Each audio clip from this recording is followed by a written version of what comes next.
কর্মসূচি গ্রহণ করতে আমরা বাধ্য হব এবং এর থেকে আমরা পরিত্রাণ চাই এবং আপনারা সবাই আমাদের সঙ্গে থাকবেন থেকে এর থেকে আমরা অবশ্যই করবো আর কি। এই জায়গায় গরিব দাম আর এই জায়গায় মনে হয় সম্ভবত ৯,০০০ টাকা তো মৌজারের যেহেতু এই সরকারি একটা ঘোষণা ছিল যে মৌজারের ৩ গুণ দেওয়া হবে।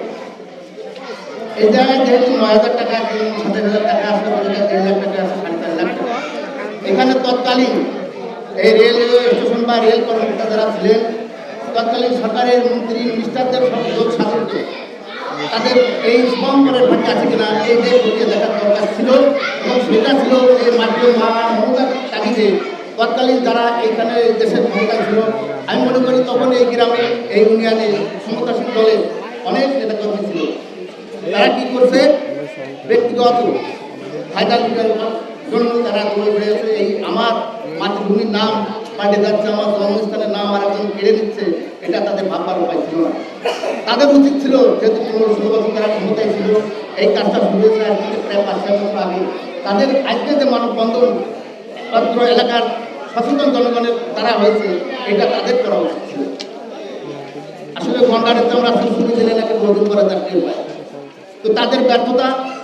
আজ আমার এই গ্রাম আমার এই ইউনিয়নের যারা এই মাটির মমতায় নিজেদের ব্যক্তিত্ব নিজেদের নাম পরিচয়ে অস্তিত্বহীন হয়ে যাচ্ছিল সেই অস্তিত্ব রক্ষার্থে যারা এসেছেন তাদের আবারও আমি সাধুবাদ জানাই।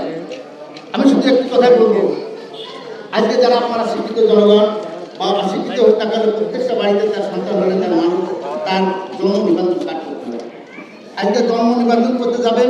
যে নামটা দেবেন কিছুদিন পরে স্কুলে ভর্তি হতে গেলে দেখবেন আপনার সার্টিফিকেটের নামের সাথে ওই আপনার ছেলে বা মেয়ের জন্ম নিবন্ধন নামের যদি একার আকার ওকার বা একটা অক্ষরও অমিল থাকে সেখানে ভর্তিতে সমস্যা হচ্ছে, চাকরিতে সমস্যা হচ্ছে। এটা ব্যাগ দিচ্ছে কিনা বাংলাদেশের কর্মকর্তারা বিভিন্ন অবস্থা। তো আমার প্রশ্ন হচ্ছে আমি বসবাস করতেছি এখানে আমার রেলওয়ে জংশন আছে আমার এই রাধানগর তো নামটা কেন পদ্ধতি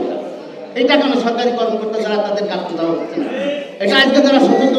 সচেতন আপনারা সাংবাদিক বৃন্দ আছেন আপনাদের সুনিপুণ কলমের মাধ্যমে সুনিপুণ চিন্তাধারার মাধ্যমে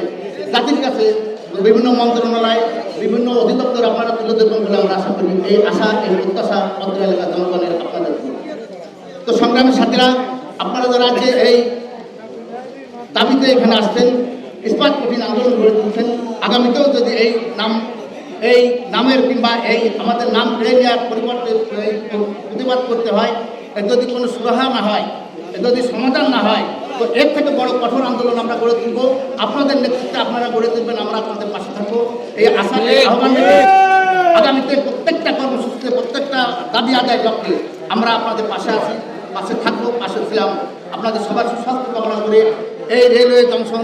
পদ্মবিলার পরিবর্তে রাধানগর স্থাপিত হোক তাই আমরা সবাই বলি Radhanagar railway station Radhanagar railway junction জিন্দাবাদ রাধানগর রেলওয়ে জংশন